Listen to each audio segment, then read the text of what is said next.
My name is Lane Erickson. I live in O'Connell, Wisconsin, and I promised everybody I'd show them how to build a homemade wind generator using just basic tools in your garage, just like this one. We're going to start off a little backwards because I have this one already completed.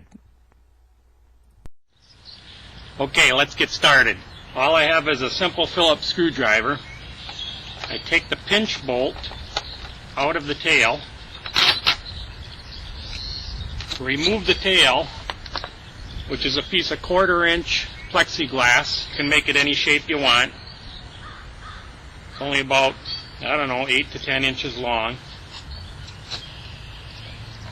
I cut a slot in here, 1/4 inch wide, the same thickness as a plexiglass. Put the pinch bolt through here, squeezes it together to hold it good and solid. Next, I have the casing screwed together all the way around. I've already taken out a couple screws. I got one in here to show you this. Take out the last screw, pop the top off. It's just a 6-inch PVC pipe cap. You want to get 2 6-inch PVC pipe caps and a piece of 6-inch PVC pipe.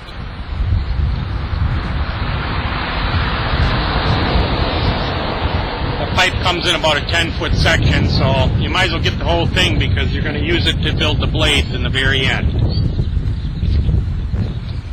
Now the tail is made out of a piece of 2-inch PVC pipe. 1/4 inch slot, the width of your tail, whatever you'd like, and a coupling, 2-inch coupling that will slide completely over the pipe. If you got to hollow it out a little bit because sometimes there's a little ridge in there, make sure that slides out. Now, this is what I've done on the inside.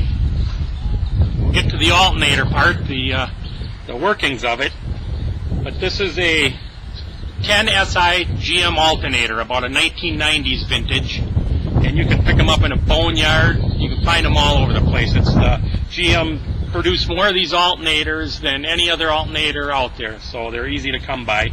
And then inside the alternator, I went online to windbluepower.com, it's windbluepower, and ordered the insides to this alternator. The rotor, the permanent magnet rotor, and the stator of your choice. So you can check that website out. Next, I cut a piece of 1-inch galvanized pipe from the hardware store. A little bit longer than 6 inches, so it hangs out. This is what you're going to mount it on your pole when you're all finished. On the alternator, there's a mounting bracket with threads in it on the back, a hole. Lay that pipe across the alternator, shim it up, so it's nice and smooth across and straight. Make it stick out on one side, 1.5 inches, 2 inches, and keep the other end inside the tube. Bolt it down tight.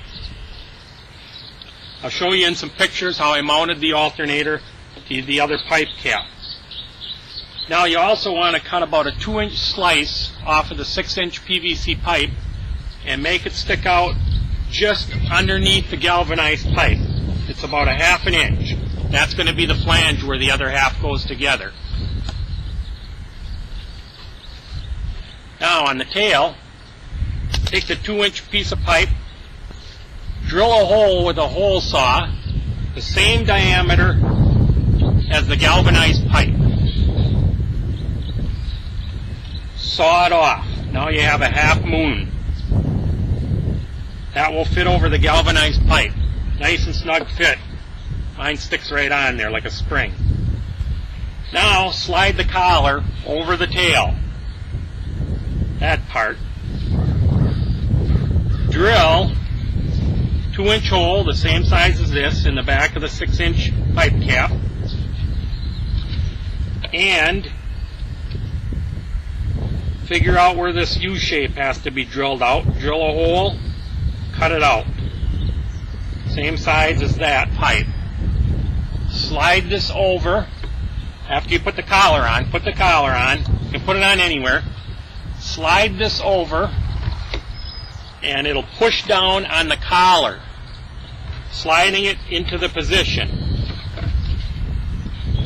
Line it up over the pipe, push it down. Now remove it, and the collar is in place. That needs to be glued there.